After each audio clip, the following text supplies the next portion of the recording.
So in this review we are going to look at the free version and the free features and what it looks like, and the idea of this whole review is basically to give you a sense of what the software looks like in action so that you can make up your own mind whether or not this is the right writing software for you.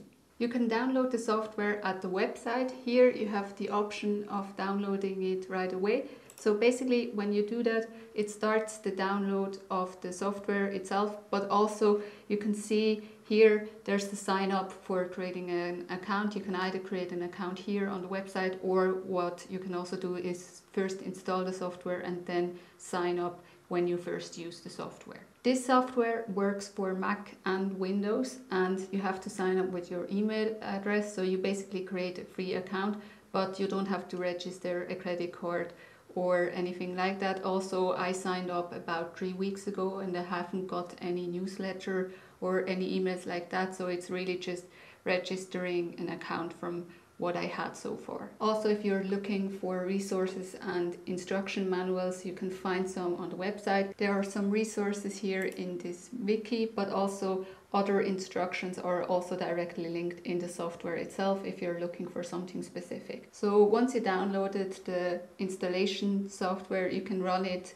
as usual on your laptop or computer, and then once you've done that, it creates the usual path right into the software. So once you open the software, there inside you have to register your email address for the first time. Since I've already done that, I am now in the window as it would open every time you use the software. As you can see here on the side, it shows you your recent documents. When you are first starting out, you will just have those 3 welcoming guides and instruction stuff, and once you started to create stuff, you will have your own projects listed here, which are also as a backup saved somewhere on your computer, wherever you choose to have the files stored. With these reviews, what I'm doing is I always take the same input material to set up the project from scratch, to give you a sense of what it looks like when you would try it out yourself and on a live project.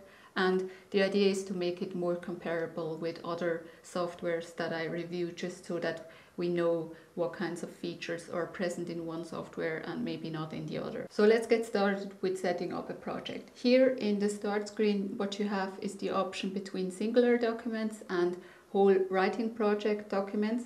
And when you click on them, what you see here is that there's a lot of templates which already have certain formats within them that you can choose from. I'm just choosing a regular writing project to start with. And what you have to do is you have to put the name up here. So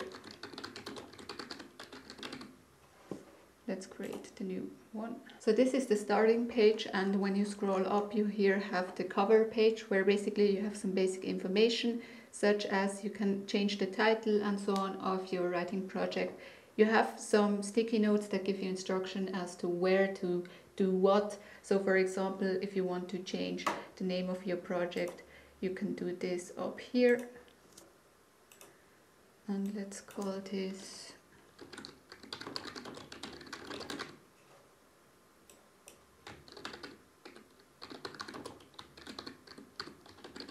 What you can't do is import writing that you have, for example, from Word or some other place directly into Papyrus. It is possible to open the document in here. Here, if I open my Word document, which has the writing in it, you see it opens it in another tab, and basically I have it in here like that. This is a singular document, and from here I would still have to copy it into my new project. So that's why it's an option, but not really more convenient than it would be if you just opened it in Word next to the software and copy pasted it like that. So here on the side in the navigation you have the overview of the chapters. So this is basically your outline overview for the writing view, and this section is also linked to a timeline feature that we will get into in a moment. So for my project, what I have is a distinction between the story structure, which is the hero's journey, and the chapters, which is the viewpoint character whose story I want to write right now, right? So I have 8 plot points in the hero's journey, and the first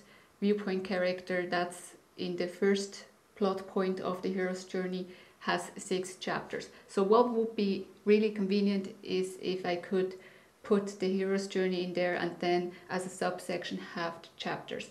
But here the highest tier that you have for the navigation are chapters, and then below that are scenes. So I have to figure out how I want to do this with my story structure. And one way of doing that would, for example, be here when you go and select color, you can give the chapters different colors. So what I would do here is I give the first 6 chapters the color red, so that I know that's the first viewpoint character, and then for the next viewpoint character go with blue, and at least have some visual distinction between the 2 viewpoint characters. Then what you can also see here in the chapters, you have the option of renaming them. So for example, let's say in chapter 2 we have, if you would want to, you could give the chapter its own name, or you could also mark the events that happen in the chapter. But there's a special feature for events that we will get into, so you don't necessarily have to do it in the title. And then another cool feature that you have here is that you can give each chapter its status. So for example here, since I haven't written anything yet, I can put it as unfinished. Or you could also go and, for example, you needs polishing, needs proofreading, whatever. So it's really cool that it has like this selection of statuses that you see right in the overview. And then a final thing that I would do here for myself is to basically give the new viewpoint character chapter a more visual look, so make it bold so that it's obvious. So as you can see, there are a few options for how you can organize this overview according to your own preferences, and there's really a lot that you can customize. Now, like I said, chapters are the highest level, and then below that you can create scenes. So here I have chapter 1 selected and now adding a scene to it. Here basically, as you can see, the scene is inserted at the start of the chapter because I didn't have anything selected in the text. If I go into the text and basically do the same thing here, adding a scene, then the scene would also already be in the right place. And then the same is true for the events. So like I said earlier, you can go and add an event. Here, let's make this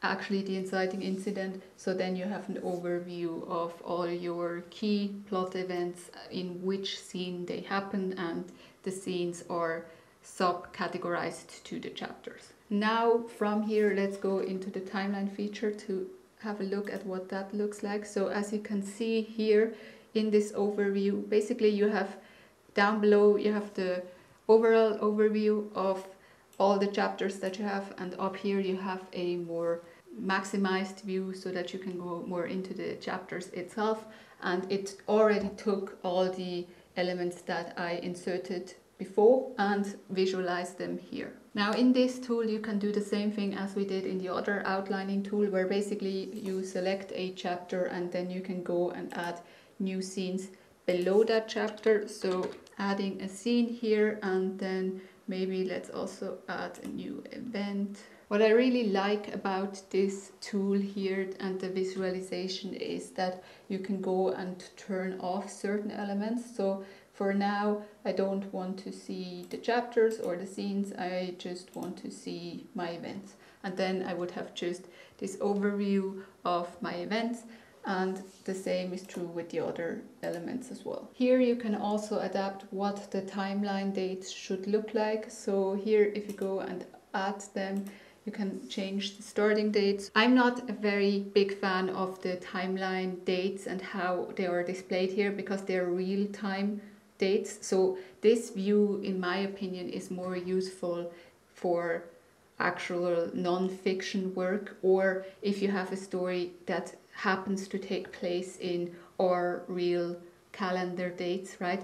But if you have like a fantasy story or where you have different months or stuff like that, I don't really know yet how you could customize this so that it isn't confusing and that it makes sense to your story. So what I preferred to do was to actually just not really pay attention to the dates. As you can see here, you can turn them on and off, and then here, because right now it's as a default in days, it shows me the days, right? But I just turn it off because it doesn't help me and I find it very confusing. Overall, what I have to say is that this outlining tool isn't really my favorite when it comes to some of its functionality. So just what it looks like, as you can see here, for example, when I went and tried to move around the scene, sometimes some of the chapters jump below, so I haven't really figured out yet how to really use the shoving function without creating a bit of chaos, right? And also, it's just from the look of it, it's a bit too editing software, too confusing. I don't really like it, but I will say that I think once you start adding more and more elements, this whole building on top of each other view really starts to help. What is really cool about this outlining tool is that you can display more than just one plot line. So as you can see here, I have a subplot that I added. Basically what you have to do is here, when you go to shown threads, you go on this function, and then here you can add more. As you can see, because it's a paid feature to have more than one added plot line, I only have the main story and the subplot. So that's again a drawback, especially considering how useful this tool otherwise could be when you have several plot lines. But at least you can add one more when you are using the free version like I do. So I guess in that sense, now for this future storyline, for these 6 chapters, I can work with that, because basically I have a story that has this main plot as the investigation and maybe a subplot that is somewhat related to the character and the conflict in his own personal life. But that's a really small subplot, because this story is really just kind of like the introduction of a larger story, right? And the other viewpoint characters, they follow as, you know, taking over the main story. So I sort of have like my plot lines not happen parallel as much as after each other, and in that sense this tool works. But for the present storyline, for example, where I have a lot of character conflict and subplots that show different conflicts between characters and stuff like that, I really don't know how I would display that here as well, because you only have one plotline that you can add. So in that sense, there is really the question then of, do you want to pay a subscription fee, and I think it's like $14 a month for those added features, or do you want to use a free alternative that has better outlining features? Although, to be honest, if I had to display the present day storyline in this software, I think what I would do is to be more creative with how I use the chapters and the scenes and basically the colors that we saw before, right? Where I would probably use chapters and have the scenes in them have different color codes so that I know which color code is related to which plot line. So similarly to what I did in my Word, where basically I just gave each plot line its own color and have it organized like that. So in that way, I think you can work with it. Okay, so let's move on to characters. So characters, here you can click on this feature. As always, it opens in another tab. You can't really display it that they are next to each other. You have to jump between tabs, but the tabs open next to each other, so you have it handy in that sense. So here the characters are displayed in this overall table of characters, and here you can see when you click on one, you have this character card which has certain things to fill in. You can add a picture, you can add an icon, and then you can basically pin down all the stuff that you know, all the characterization that you have. So here you can go and add your character. Let's add the protagonist here. So I'm just going to give it that. I don't really have character art, but I want an icon because then we can use the outlining tool. And so basically motivation and goal. Then here conflict is everything in terms of flaw, limitation, And then development is where I put the character arc and the progress that the character should undergo into. When you're done with that, you can go and add another character right away if you want to. So save changes, yes. Now, important, when you put in the name, be sure to put it in the same way that you use the name in the text, so that it can automatically recognize the character as such and highlight it in the text. So I will show you what that looks like in a moment, but just be sure to do that here. And here you have another locked feature, which is honestly really annoying. So what I have so far are 4 characters, so 3 characters that I added and one that's in there as an example, and I now hit the paywall where I can't add another one. So don't save this, and let's get rid of that one. So yeah, that gives me 4 characters that I can put into this overview sheet, and that's of course really annoying, because what story only has 4 characters, right? So what you would probably do here as a workaround is to just put your 4 most important characters, your most recurring characters in here, and then in the writing itself, in the chapters, you have all the other characters that you don't necessarily need to keep track of in there.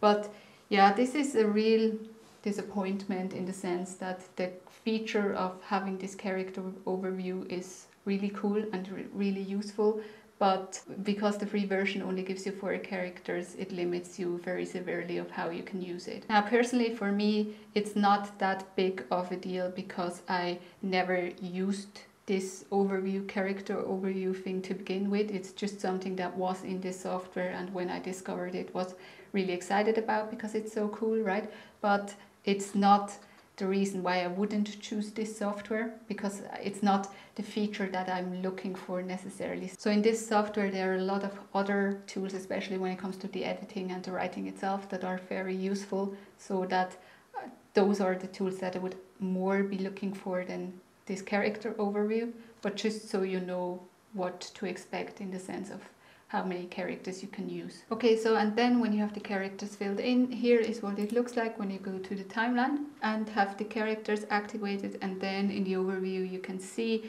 basically in which chapters the characters appear. And the way it does that is, like I mentioned earlier, here what I did is I already inserted some of the text that I have into the chapters, and there you can see in the text where I mentioned Alex, basically it automatically linked him to the character profile, and this way I can see where the characters are in the overview, but also here in the text I have the character profile ready to look at and have basically my details ready where I'm doing the writing.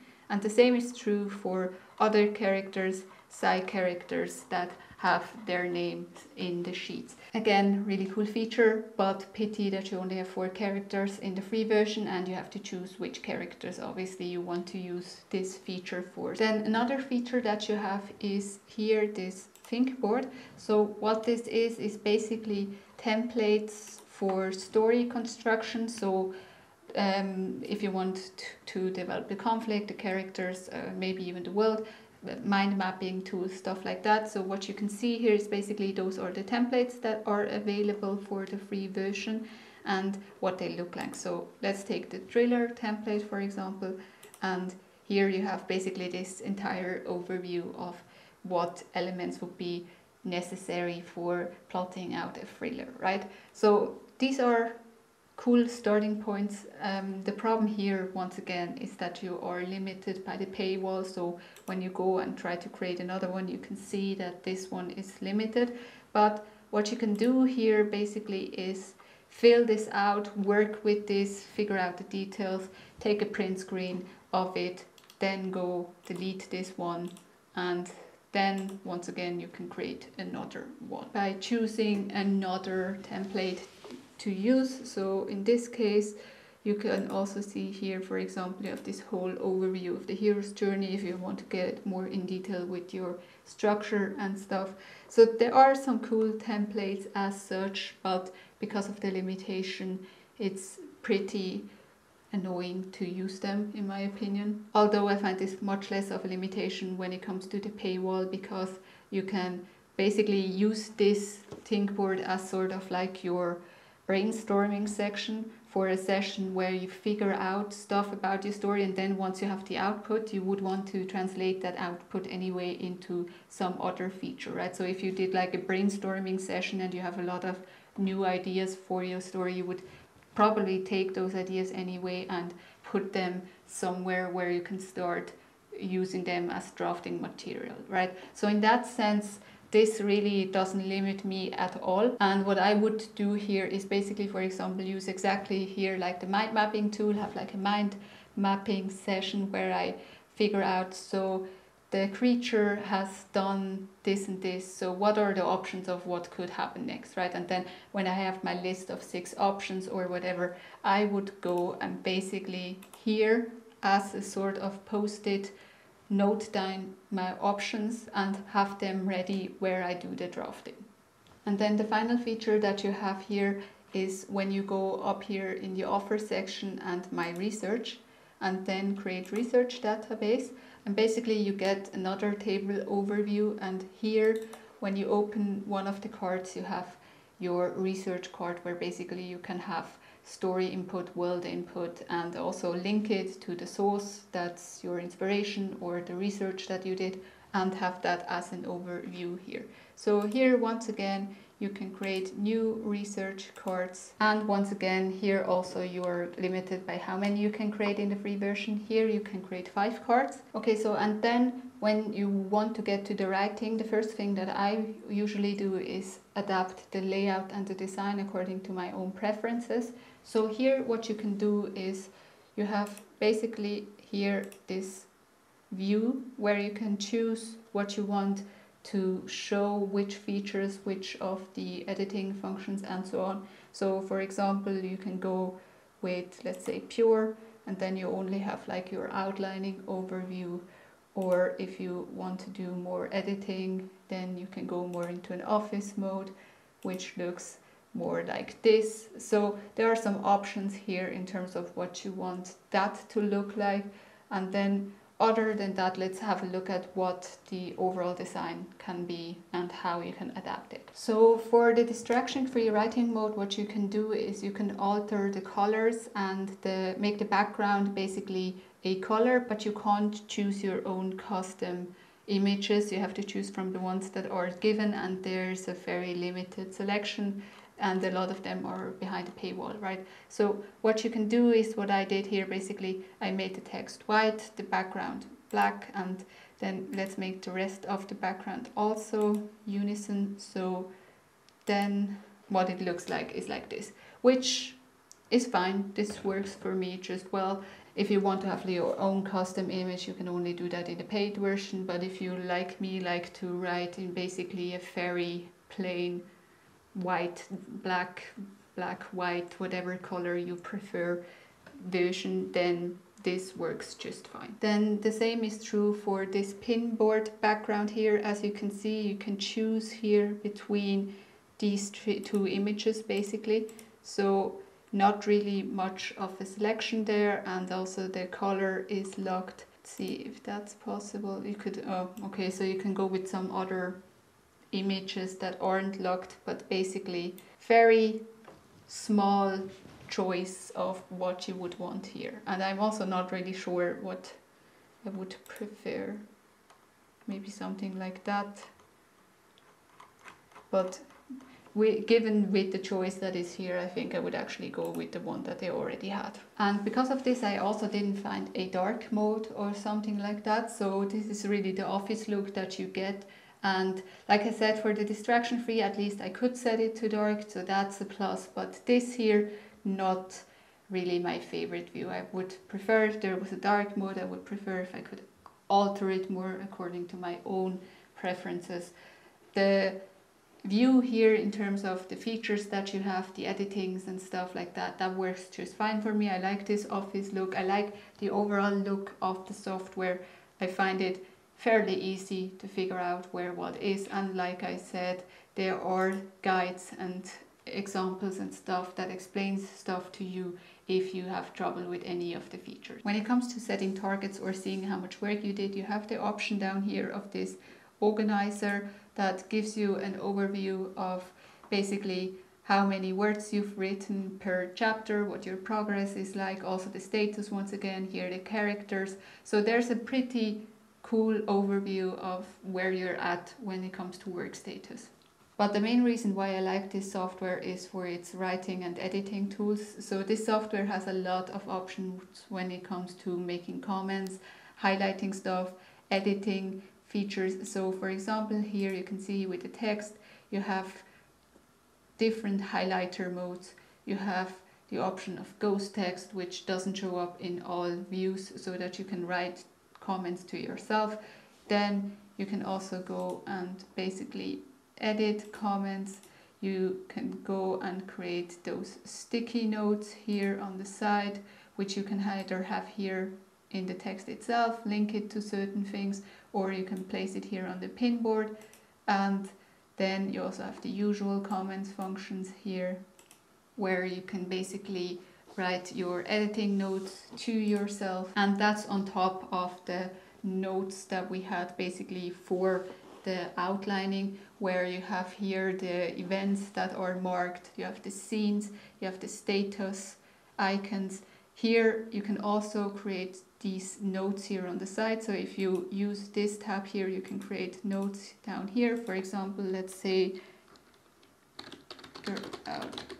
characters, adding this note, and then you can see here basically I have created a note to myself which reminds me that I need to do research in that and that part of the story, stuff like that. So there are a lot of options of basically working with yourself, making notes to yourself while you go through the story. So that's why I would really recommend this software if you're looking for something that is solid in terms of writing and editing. So the other features, the characters, the outlining, the thinkboard and stuff like that, they're really cool and nice to have, but your preference, your main focus would be on having something that has in-depth writing, editing features that make it much easier for you to organize maybe the text that you already have, or make notes to yourself about things in the story that are missing. So I would be, for example, here at that stage where I have a lot of details that aren't in the text. For example, there are no names for side characters, or there are no clear names for locations, there are no details in terms of how exactly the investigation process works, stuff like that, right? For all of that, I would make notes to myself and basically list here within the writing, within the text itself, where what is missing, and for that this software is really useful. So once you're done with the writing and you want to get to exporting it into different formats, what you have here is basically a choice between some of the standards. So you can put it into Word, you can put it into PDF, you can put it directly into an EPUB format.